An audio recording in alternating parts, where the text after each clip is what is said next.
Many Americans today are uninformed and unsure about America's founding fathers and their original intent for our nation's Constitution. What inspired the writings that founded the most successful nation in all of history? Are there really traces of biblical truth and influence within the Constitution?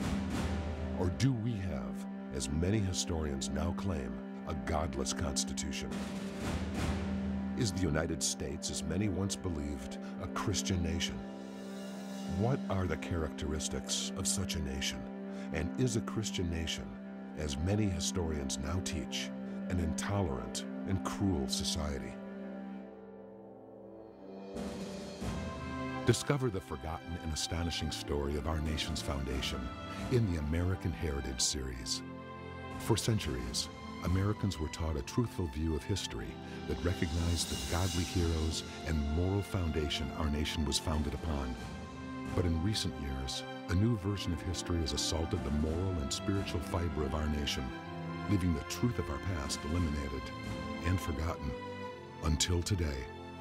Join historian David Barton and experience the untold story of our nation's history in the American Heritage series. A closer look into our nation's history reveals surprising and irrefutable evidence of the Bible's influence on our founding fathers and our nation's Constitution. But does a biblically inspired Constitution make America a Christian nation? And is there a place for the Bible in today's modern political climate? Discover our nation's godly history in the American Heritage series. America, this is your heritage. The Constitution has produced a real stability and a real prosperity in America that make us quite different from other nations. And that Constitution was framed largely by Christian individuals who used many biblical ideas for what they did in that Constitution. Right. So it's not a secular document.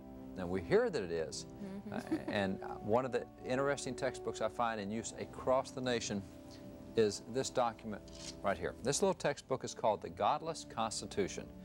Now that's a fairly interesting title for a book, and it's written by a couple of professors. They go through and say, oh, it is a godless document.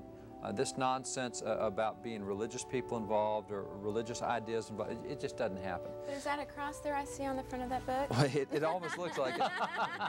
It looks like it. But you know, one of the most interesting aspects of this book is not how many PhDs they have after their name, because they got plenty. It's at the back of the book. These guys, we've got their picture, we have their bio, and at the back of the book they tell us the sources for their claim, because they claim that it's a godless Constitution. So what they give us here is a note on sources. So now we're looking for all the documentation that proves it's godless. Well, right up top they say we have dispensed with the usual scholarly apparatus of footnotes. Whoa, whoa, whoa, time out. You say it's a godless Constitution, but you're not going to document that. We just have to trust you. And so what they say is they say, oh, everyone knows this, so we're not going to use any footnotes. We're not going to document. What an amazing thing for an academic textbook to give no sources for their citations except just trust us. We're PhDs. We know what we're talking about. Wow. Now, that's widely used. Most students don't know the difference. They don't know to go ask those guys. No, why do you say that?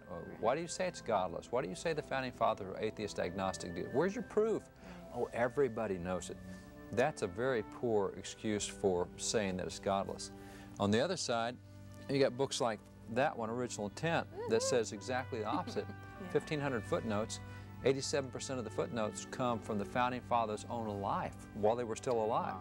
So when you use their documents, you reach a conclusion that says it's not godless. When you ignore all the documents, you can say, trust us, it's godless Constitution. Now, this is revisionism designed to have an impact on our behavior and our policy. So what happens is judges will quote that and say it's a godless Constitution, so you can't have this religious liberty, this religious display, whatever. But that's not based on history. Now, the intellectual side comes in and says, well, if it's not godless, what proof is there that God's involved in it? And there are half a dozen proofs that unequivocally show the Constitution not only is not godless, it is very Christian in its construction orientation. America is now the longest ongoing constitutional republic in the history of the world. Our Constitution was an original and unique American document It was not a compilation of the best clauses of other constitutions from across the world. No, our Constitution contained ideas that had not before appeared in written constitutions. New and novel practices like the separation of powers and checks and balances. Practices like republicanism. So where did the founders get their specific ideas for this most successful of all constitutions? In an attempt to answer this question, a group of political scientists embarked on an ambitious 10-year project to analyze some 15,000 writings from the founding era. Those writings were examined with the goal of isolating and identifying the specific political sources quoted during the era surrounding the establishment of American government. If the source of the quotes could be identified, then the origin of the founders' political ideas could be determined.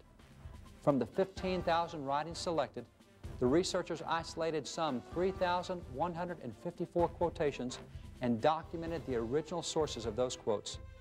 It turned out that the single most quoted source in the writings of the founding era was the Bible.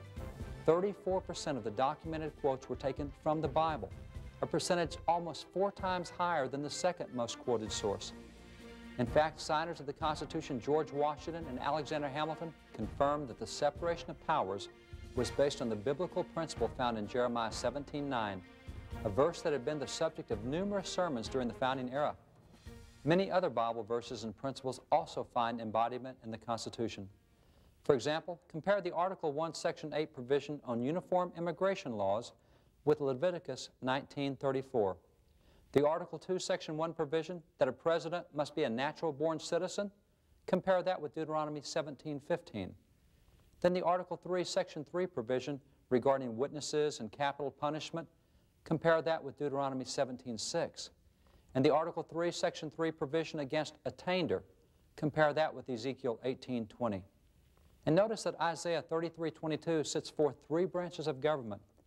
And Ezra 7:24 establishes the type of tax exemptions that the founders gave to our churches and which still exist today.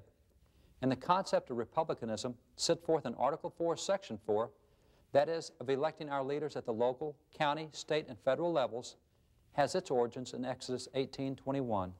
In fact, Noah Webster, the founder personally responsible for Article 1, Section 8, Paragraph 8 of the U.S. Constitution, specifically cites Exodus 18:21.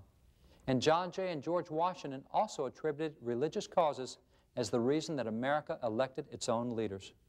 Understanding that many of the ideas that found embodiment in our government were taken from the Bible, it's not surprising that John Adams had identified Christians and ministers as being so influential in American independence. In fact, nearly 4 decades after the American Revolution, John Adams reaffirmed this position, declaring, "The general principles on which the fathers achieved independence were the general principles of Christianity. Now I will avow that I then believed and now believe that those general principles of Christianity are as eternal and immutable as the existence and attributes of God." A closer look into our nation's history reveals surprising and irrefutable evidence of the Bible's influence on our founding fathers and our nation's Constitution. But does a biblically inspired Constitution make America a Christian nation? And is there a place for the Bible in today's modern political climate? Discover